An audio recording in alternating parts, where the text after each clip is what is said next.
Jeff from JeffJitsu.com, and I want to talk about how to defend the guillotine. So I've done a video about guillotine standing. I've done a video about how to defend guillotine standing. I've done a video about how to attack guillotine on the ground. I showed 3 kinds. Okay. Now I want to show how to defend guillotine on the ground. And again, it's using the same principle that I've talked about a couple times before, which is you want your body to the opposite side of the side where your head is trapped. Okay? So again, if we're standing, he's got my head. Now, I don't want to be over here. Go ahead. I want to be over here. See? Go ahead. See? He's got enough. Okay, I tapped, but that was an okay Peter tap. That wasn't a... Anyway. So let's talk about that same idea on the ground. Lay down, please. Here's this.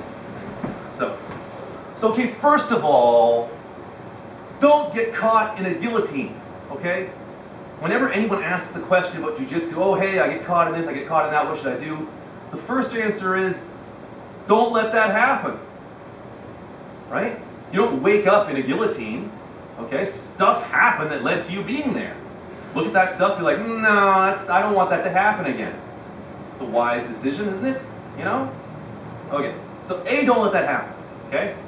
The second answer for jiu-jitsu usually involves moving your hips in some kind of way. And I know that's a weird thing for me to do right now when I'm basically in the missionary position on Peter here. But anyway, usually with jiu-jitsu, the second answer, the first one is don't let that happen. The second one is move your hips, okay? And maybe move their hips too. Maybe that's the third one. Anyway, so let's say that, you know, A and B, whatever, haven't happened, and I get caught in a guillotine, okay? Now, what am I going to do? Okay, go ahead and do the guillotine. Oh, jeez.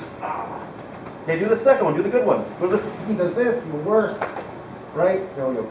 And here's the third one where this is happening. Okay, but that's a whole different ball of wax. Okay? So, you know what? Let's just pretend I'm not in his guard. All right? For a second here, let's just humor me. Humor me for a minute. Okay? Let's say that I'm caught in a guillotine. And my head's in here, but my body's over here. How awful is that? Let's measure it. Right? Extremely awful. Right? Real bad. Let's say I'm in half guard, but on the same side as the guillotine. How bad is that? Oh, come on. Not as bad as there, but still quite bad. Okay, let's say guard. Okay, good. Guillotine me. Good.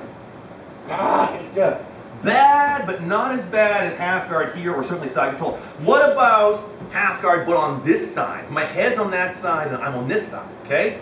Let's just follow me with this experiment here. You go ahead. Yeah, that's, you know, yeah.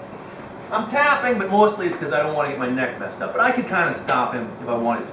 Okay, last but not least, let's say I'm here, right? My body's completely on this side. He's got my head, right? You go ahead. You know, this is kind of nothing, see?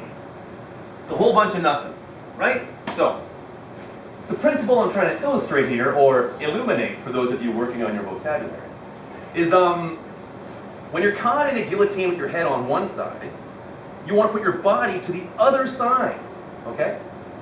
Also, you know when you make a sandwich and it goes bread, meat, bread, okay? Let's pretend the earth is one slice of bread and he's the other slice of bread and your head is the meat, okay? You'll notice that when a guy guillotines you,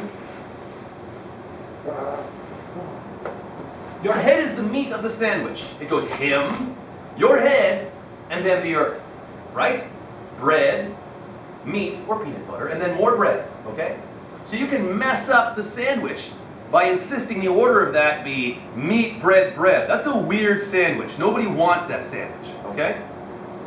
But I'm babbling now, okay? Let's look at how to stop a guy from doing just the totally regular guillotine, okay? Here we go. So he puts you in the guillotine, all right? Now, what are you going to do? First things first. Just like standing, one arm over his back, just like standing, this goes in his wrist, okay? And then we're here. But now, not like standing, he wants my head to go under here, right? That's what he wants. And I want this going on, okay? Also, I want to have my weight up, and I want my elbow here, so he can't climb his legs up. Go on, guillotine me, Peter. See, he can't, right? And then I stack him to the side a little bit. I get my head out, and then I'm right back to being in his guard, okay? And then passing the guard's a separate thing. You know, I sometimes see people teach guillotine defenses that are also guard passes, and that's well and good, but that's like riding a unicycle and juggling. You're doing two things at once, and that takes some skill. And I don't know about you, but I like to do one thing at a time. Right? Okay, here, come back this way a little bit. So, let's review what I'm talking about here. Just like standing when a guy guillotines you, you hold the wrist that's under your neck. The other one can go over his shoulder, okay? Then you want to pike up, and your elbow should go here. So he can't climb his legs up your back and really work the guillotine by pushing you down with his legs. You see what I mean? And then you move him slightly onto this side, so your shoulder's on his throat, and then if anyone's getting choked, it's this guy. Okay, we'll do it again. He gets my neck, here, I'm up. See? Come on, choke me. See, you can't. I twist this way a little bit. Come on, Peter, you sissy. See? I push forward, my shoulder's in his throat. See? There you go. And eventually I can pop the hand free, and I'm up again. All right? So, there's another version of that I want to show you. Okay? Here, I'll do it. We'll do this one from this angle. Okay? There's another version of that I want to show you. Here comes the mess with the end. It's exactly the same, except now, instead of your shoulder going in his throat, it's your forearm. This going in the guy's throat. If he's like a very tall guy, you've got in a fight with, the Green Giant, ho, ho, ho, and then he guillotines you. Geez, Green Giant, I thought you only sold vegetables. Whatever. Because the Green Giant's tall, whatever. You put this in his throat. You're fighting some, tall guy, Wilt Chamberlain, whatever. Okay? So you get caught in the guillotine. Oh no, you shouldn't let this happen. Okay? You hold the wrist, get the elbow inside, go up. And now instead of this going on here, right? You put this on his throat, you go up. Come on, Peter, guillotine me. See, you turn him a little bit. See? And you're out. No problem, right? Okay? But what if, I know what you're thinking. What if your arm is caught in here, right? So now your arm, wait. So now your arm can't go over his shoulder and it can't go in front of his throat. What if your arm's caught in here, like so? Okay? And he does a guillotine to you, like this. Here he can even do the power guillotine I showed where he goes to the side, crosses his feet over here, and then he rocks the baby. Right? I mean, you're saying, Jeff, what if that happens? Well, the same stuff. Okay? Check it out. So you get caught in a guillotine. What do you want to do? This hand is the same. Hold his wrist. Right? This elbow on this side, this one here that I'm flapping like a chicken wing, it's the same thing. Right? You put him on the inside of his thigh so he can't climb his leg. Right? Don't let him climb his leg. Okay? You also want to don't let your head be the meat in the sandwich. Put him flat in his back, and now this hand here, you point it down like this, and you push your shoulder into his sternum, esophagus, stomach area. Come on, Peter, guillotine me. See, you can't do it. You pop it free, and then you're out. You got me? You follow me? Here, let Peter do it to me.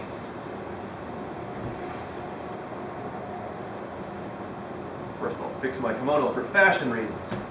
Okay? So I'm showing you, basically, 3 defenses to the guillotine. Alright? The first one, I catch Peter's head, and I fall back. He holds my wrist, he holds around my neck, and he goes up on the balls of his feet, and he makes sure I'm flat on my back. His elbow makes sure I can't climb my leg up. There you go. And he pushes down. Go right up, Peter. Put weight on my throat. Come on, more weight. Put your shoulder on my neck. Come on. There you go. And he gets his head out, and he's good. Okay? Let's look at the second one. Okay? I'll do it on this side. I get his head, I get his hand, right? I'm falling back again. He holds my wrist on this side, right? We've switched sides now, right?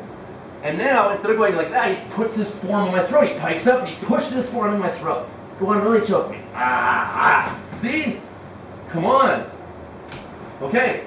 Third one. Okay? I get his head, but I also get his arm. So what is he going to do? He wants to put the pointy part of his shoulder right into this sensitive part where you don't want to get punched while you're drinking a beer. Right there. Okay? So when I do this, he points his finger down, and then the rest is exactly the same. He postures up. He makes sure I can't climb my legs. It's really unpleasant. See? It's quite unpleasant. Because there's 2 kinds of chokes. Okay? In case you haven't noticed, breathing involves a couple things. One of which is the air actually going down your windpipe and into your lungs. The second one is, and if anyone's trained hard, you notice this rises and falls. Does this remind you of the Hickson Gracie video? It shouldn't, because I'm chubbier than him. If you just take the tip of your shoulder and put it in there, you're choking the guy. You know, it's not a throat choke, it's a tummy choke. But it's still a choke. The guy can't breathe because this can't rise and fall. And then he's got a tap where he passes out and bad things eventually happen. Okay? You got me? So, what have I shown you?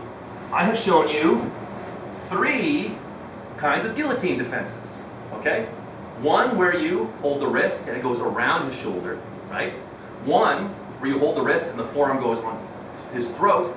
And one where you hold the wrist and your arm's been tied up, so you point it down. And for all 3 of them, it keeps the same principle in mind, okay? You want to keep the guy flat on his back. You don't want his elbow to touch his knee, okay? And you want to put pressure on him. Okay, you follow me? If you have any questions, just send me an email. Jeff at Jeff Jitsu blog. Wait, no. It's jeffjitsublog@gmail.com. It is. So there's a click the little link at the top of my webpage. It's a little mail thing. You're a smart person. You can figure it out. Anyway, I'm Jeff from jeffjitsu.com. There you go.